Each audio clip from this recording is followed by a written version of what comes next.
Posso trazer? Não entra nesse tema. Deixa eu trazer exatamente esse tema aqui para a nossa discussão, porque mais de 2 anos depois do rompimento, o ex-juiz e ex-ministro Sérgio Moro deu um passo para reatar, como o Piperno estava adiantando aqui, um relacionamento com o presidente Jair Bolsonaro, a sua relação com ele. Ele declarou, inclusive pelas redes sociais, o seu voto no presidente da República. Moro divulgou um vídeo bem longo, feito inclusive pela campanha de Bolsonaro, com algumas críticas ao ex-presidente Lula e ao Partido dos Trabalhadores, relembrando, inclusive, o que foi feito pela Operação Lava Jato e acusando Lula de ser culpado, mesmo que o processo tenha sido anulado. Abre aspas o que o Moro disse. Não vamos permitir a volta do sistema da corrupção e do PT. Foi o que disse Sérgio Moro. Agora sim, Piperno, contextualizar. Ele tem todo o direito de rever suas posições políticas, é uma questão de livre-arbítrio, a gente já falou isso ontem e tal. Faz o que ele bem entender, apoia quem ele quiser. A questão não é nem essa. Se ele quer reatar com o presidente, ele fez acusações gravíssimas, inclusive do ponto de vista ético, mas ok. Passou uma borracha em cima disso tudo, mas, assim, o que ele não tem o direito é de dizer que a esquerda está apoiando o outro, está apoiando o rival dele. O ex-padrinho dele é Álvaro Dias. Quer dizer, a esquerda não está apoiando o Álvaro Dias. Se o Álvaro Dias é o líder em pesquisas hoje, deve ser a tradição dele no Paraná, o Ricol já foi governador, senador muitas vezes, mas não vem jogar essa culpa nos ombros da esquerda. Constantino, como é que você está vendo a eleição lá no Paraná? Bom, para Senado, Paulo, quem quer alguém, em primeiro lugar, leal ao presidente Bolsonaro e ao governo, ou alguém realmente de direita, que respeite os valores conservadores, o nome não é Sérgio Moro. É do Paulo Eduardo Martins, deputado, né, que é o número 222, ele tem defendido muito mais esse alinhamento, né? Agora, o Moro, cá entre nós, ele está perdido, né? E não é de hoje. Ele não é de... Aliás, diga-se de passagem, né, para conceder aí a aflição que o Piperno apontou no lado que, obviamente, tem ojeriza a volta do ladrão à cena do crime, né? Das coisas que mais me assustaram não foi a Xuxa, o imitador de focas, ou o Joaquim Barbosa declarar apoio ao Lula, nada disso, né? Nem mesmo o Ricardo Noblat dizendo que a cigana, a turma que fala em nome da ciência, diz que um dos candidatos vai sair do país depois da eleição. E eu questionei até se o Lula vai finalmente para Cuba. Mas foi exatamente a adesão morista à campanha do Bolsonaro. Tem até santinho circulando com o número dele e o número do presidente. E isso é assustador. Por quê? Porque desde que ele resolveu sair do governo da forma que ele saiu para salvar a sua biografia, ele só fez coisa errada. Deu entrevista aos veículos militantes, detonou o presidente, criou a falsa equivalência moral pipérnica de que Lula e Bolsonaro são igualmente ruins e tira a equação ética da mesa. Eu não criei essa falsa equação, não. Aliás, eu não acho isso. Chegou a falar que o presidente teve interferência na Polícia Federal e que na época do PT não tinha isso. Chegou a tecer até um outro elogio ao petismo e agora vem com esse papo? Então tá assustado com a volta do ladrão à cena do crime? Ô Moro, tarde demais, como dizem os americanos, too little, too late. Pouquinho demais e tarde demais, né, Moro? Não vem com essa para tentar se levar ao Senado, não, porque quem está atento sabe que o candidato bolsonarista não é você no Paraná. Resolvam vocês, porque isso é assunto da direita. A esquerda não tem nada a ver com isso, não. Você gosta, né, Piperno? Você quer que brigue. Show, né? Moro. Percebi. Cris, deixa eu te fazer uma pergunta, porque se a gente resgatar o passado, você que é aí do Paraná pode contextualizar um pouco melhor pra gente. No ano passado, quando o Sérgio Moro começou a história que seria candidato à presidência da República, quem foi o grande mentor dele, quem abriu as portas dentro do Podemos, que foi o seu primeiro partido, foi o senador Álvaro Dias, né? E aí o Álvaro se disse traído, né? O partido se disse traído pelo ex-ministro Sérgio Moro, porque ele teria saído sem dar satisfação para ninguém e corrido para a União Brasil.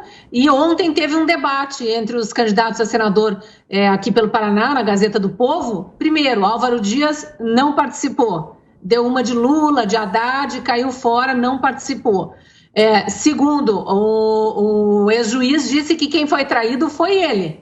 Ex-juiz e ex-ministro, né? No debate ali ele é questionado, porque, enfim, todos os candidatos estavam apontando o erro grave de Álvaro Dias não estar presente, e aí todos puxando conversas com o ex-ministro e ex-juiz Sérgio Moro, e ele diz, olha, eles é que não cumpriram o prometido em relação ao que tinham falado para mim, e aí me obrigaram a sair do partido. Então, tem muita coisa nos bastidores aí que ainda não se sabe plenamente. Agora, em relação à eleição para o Senado aqui no Paraná, o que eu posso dizer é que sim, Álvaro Dias já foi governador, aliás, deixou uma fama péssima aqui no governo do estado, já contei isso aqui uma vez, que ele, enquanto governador, houve uma greve de professores muito grande aqui, os professores acampados na praça em frente ao Palácio Iguaçu, ele colocou a polícia militar para desmontar o acampamento, cavalos em cima das barracas, os policiais armados, obviamente, dizendo que não havia tiro, bombas de efeito moral, e isso tudo explodindo nos fundos de uma entrevista em que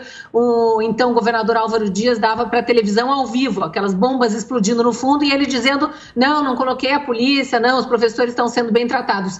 Nunca mais conseguiu ser eleito governador, foi eleito senador, mas eu preciso falar o seguinte sobre pesquisas, especialmente para o Piperno, que está aí dizendo que Álvaro Dias, não se sabe por quê, né, o líder nas pesquisas e tudo mais.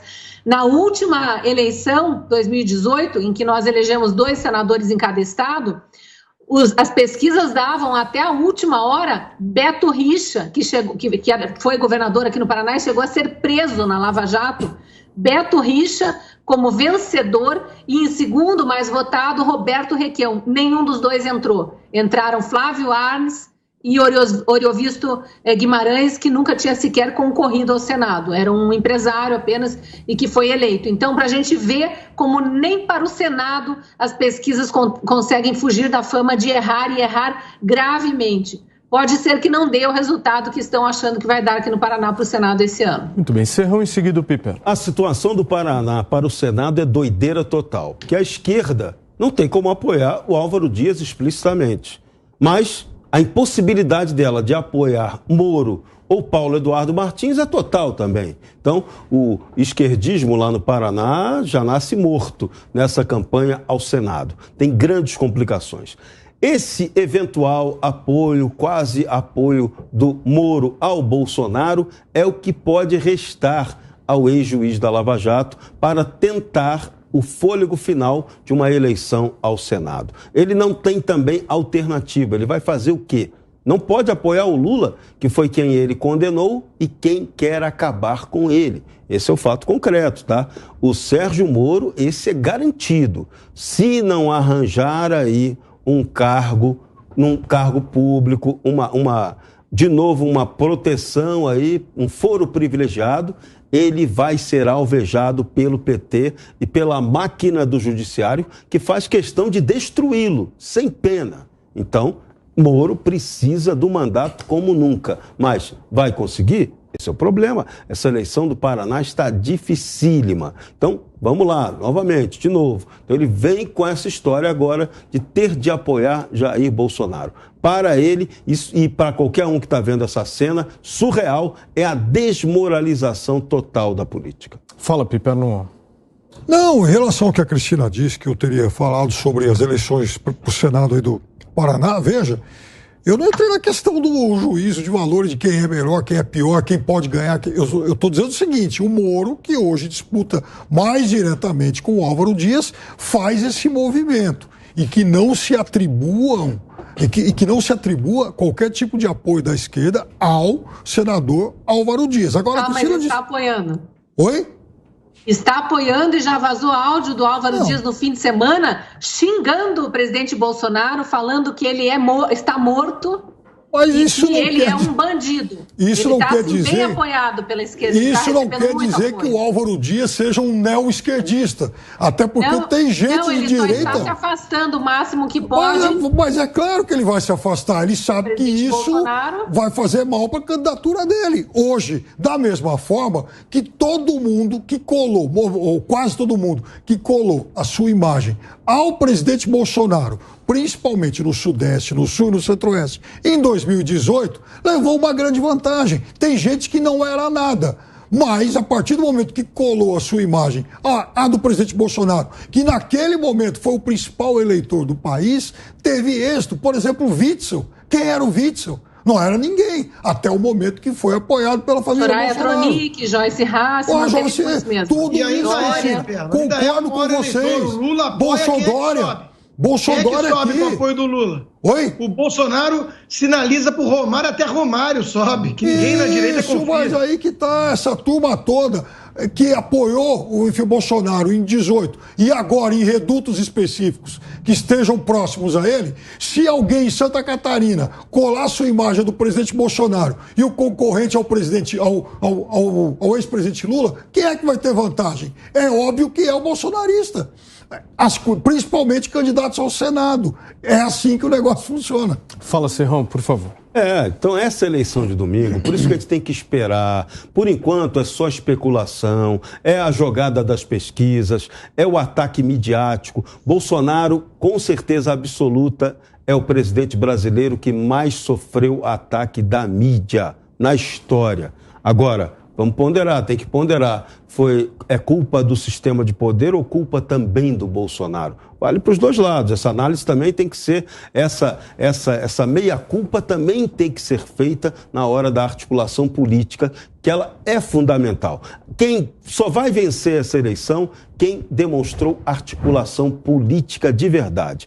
Até agora, objetivamente, quem conseguiu ter apoios consistentes para a disputa é Jair Bolsonaro, goste ou não goste dele.